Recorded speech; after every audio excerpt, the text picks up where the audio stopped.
ফাগুনের হাওয়ায় হাওয়ায় পলাশের আগুন দেখতে আমরা এই বসন্তেই চলে গিয়েছিলাম পাহাড় আর জঙ্গলে ঘেরা লাল মাটির দেশ পুরুলিয়াতে। পলাশ আর পুরুলিয়া যেন এক রঙে একাত্ম দুটি নাম। যারা চৈত্রের পুরুলিয়ার রক্তিম রূপ দেখেছে তারা জানে যে পুরুলিয়ার সেই রাঙা রূপের কি মাধুর্য।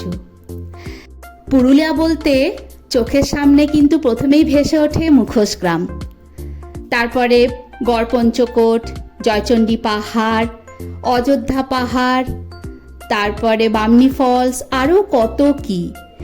আসলে এইগুলো সৌন্দর্য কিন্তু এক নিমেষে মন কেড়ে নিতে পারে যে কোনো সৌন্দর্য রসিক মানুষের। তো সেই পুরুলিয়ার উদ্দেশ্যে আজকে আমরা বেরিয়ে পড়েছি। এখন ভোর 4টে বাজে। আমরা যাচ্ছি বহরমপুর থেকে। আমরা রিজার্ভ গাড়িতেই যাচ্ছি। আর এখন বহরমপুরে পুরো রাস্তাঘাট ফাঁকা। ভোর 4টের সময় বেরোনোর একটাই কারণ যে আজকে যতটা পারবো পুরুলিয়ার কিছু কিছু জায়গা আমরা দেখে নেব, যাতে আজকের দিনটা বৃথা না যায়।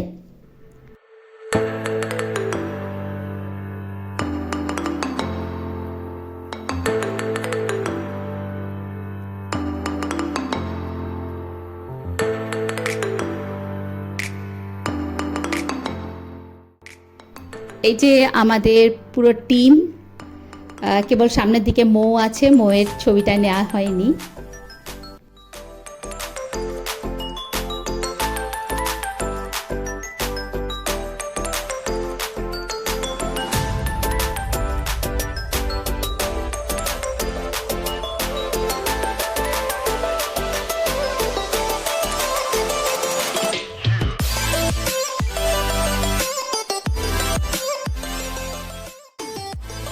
এখন আমরা নেমে পড়েছি জলযোগ এবং জলবিয়োগ করতে। অনেকক্ষণ টানা আসার পর এটা হচ্ছে সাঁইথিয়া। আমরা সাঁইথিয়াতে এখন চাটা খাবো একটু।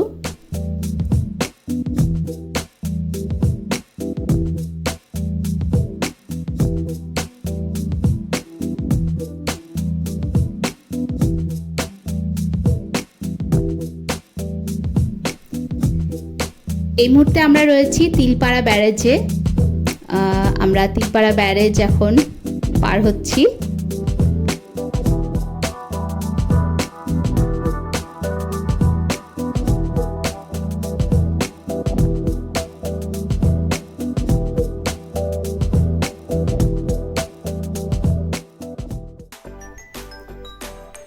খুব সুন্দর রাস্তার মধ্যে দিয়ে আমরা এখন চলেছি। আর মাঝে মাঝে পলাশ তার আগুন রূপ নিয়ে দাঁড়িয়ে রয়েছে, দেখতে পাচ্ছি। আমরা আজকে প্রথমেই যাব পাঞ্চেত ড্যাম দেখতে। পাঞ্চেত ড্যাম দামোদর নদীর উপর নির্মিত হয়েছে। আর দামোদর ভ্যালি কর্পোরেশন অর্থাৎ ডিভিসি দ্বারা যে 4টি বহুমুখী বাঁধ নির্মিত হয়েছিল তার শেষতম বাঁধ হচ্ছে এই পাঞ্চেত ড্যাম। 1959 সালের 6 ডিসেম্বর এই পাঞ্চেত ড্যামের উদ্বোধন হয়েছিল। উদ্বোধন করেছিলেন তৎকালীন প্রধানমন্ত্রী জওহরলাল নেহেরু।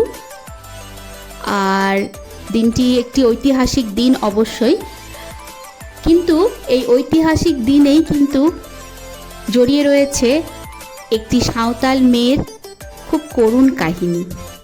কি সেটা আমি পরে বলছি, কারণ এখন আমরা কিন্তু পাঞ্চেত ড্যামে চলে এসেছি।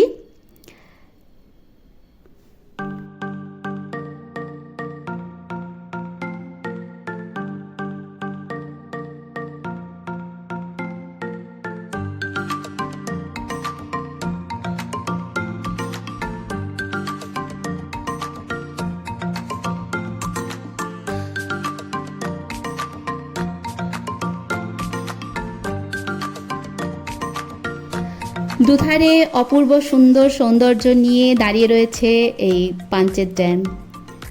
এই পাঞ্চেত ড্যামের উচ্চতা প্রায় 45 মিটার, দৈর্ঘ্যে প্রায় 6777 মিটার, আর প্রস্থ হচ্ছে 10.67 মিটার।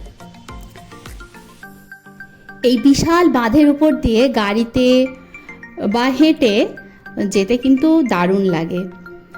আর প্রাকৃতিক সৌন্দর্য তো ভাষায় প্রকাশ করা যাবে না, এখানে আসলেই বোঝা যাবে যে কি তার সৌন্দর্য।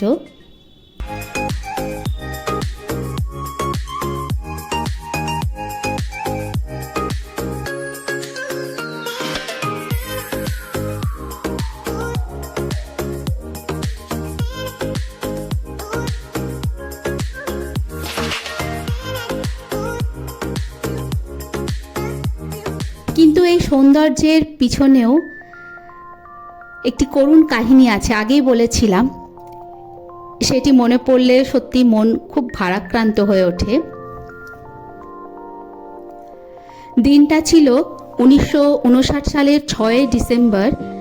ডিভিসির পাঞ্চেত জলাধারের উদ্বোধন করতে এসেছেন দেশের তৎকালীন প্রধানমন্ত্রী জওহরলাল নেহেরু। বাঁধ নির্মাণের কাজের সুযোগ পেয়েছিলেন আশেপাশের গ্রামগুলির বেশ কিছু আদিবাসী নরনারী। উদ্বোধনের দিন নেহেরুকে স্বাগত জানাবে কে, নেহেরুর গলায় মালা পরাবে কে, এই নিয়েই চলছিল জোর জল্পনা কল্পনা। তো ডিভিসি কর্তাদের সিদ্ধান্ত অনুযায়ী দায়িত্ব পড়েছিল 15 বছরের সাঁওতাল মেয়ে বুধনি মেঝানের উপর। নেহেরুর গলায় মালা পরিয়ে স্বাগত জানিয়েছিলেন বুধনি, আর নেহেরু বুধনিকে সম্মান জানাতে নিজের গলা থেকে মালা খুলে পরিয়ে দিয়েছিলেন। শুধু তাই নয়, সেদিনের উদ্বোধনটাও তিনি বুধনিকে দিয়েই করিয়েছিলেন।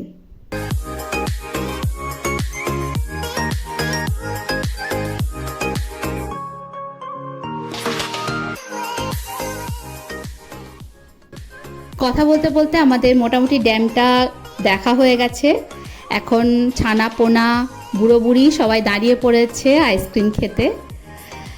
তো আইসক্রিম খেতে খেতে বাকি কথাটা বলে ফেলি। তো সেদিনে সে ঐতিহাসিক ঘটনার দিনেই কিন্তু বুধনি মেঝানের জীবন চিরতরে পাল্টে গিয়েছিল। কিভাবে বলছি সেটাই। আদিবাসী সমাজে নিয়ম ছিল যে পরপুরুষের গলায় মালা দেয়া মানেই তার বিয়ে হয়ে যাবে। এখানে যেহেতু বুধনি নেহেরুকে মালা পরিয়েছিলেন এবং নেহেরুও পাল্টা বুধনিকে মালা পরিয়েছিলেন, তো সেই অর্থে সে পরপুরুষের গলায় মালা দিয়েছে। কিন্তু সমস্যা হচ্ছে নেহেরু তো আদিবাসী নন, তাই সমাজ তাকে বহিষ্কার করলো, তাকে গ্রাম ছাড়তে বাধ্য করা হলো। এমনকি 1962 সালে তার ডিভিসির চাকরিটিও চলে গিয়েছিল। পরবর্তীকালে অবশ্য রাজীব গান্ধীর সহায়তায় তিনি চাকরি ফিরে পেয়েছিলেন, কিন্তু তার সম্মান তিনি ফিরে পাননি। তিনি তার সমাজে কিন্তু নেহেরু পত্নী হিসেবেই পরিচিত থেকে গিয়েছিলেন। তো যাই হোক, বুধনির করুণ কাহিনী পাঞ্চেত ড্যামকে পিছনে রেখে আমরা এগিয়ে চললাম গড়পঞ্চকোটের দিকে। চেষ্টা করব গড়পঞ্চকোটের ভিডিও দিতে। তো সবাই খুব ভালো থাকবেন, এখানেই শেষ করছি।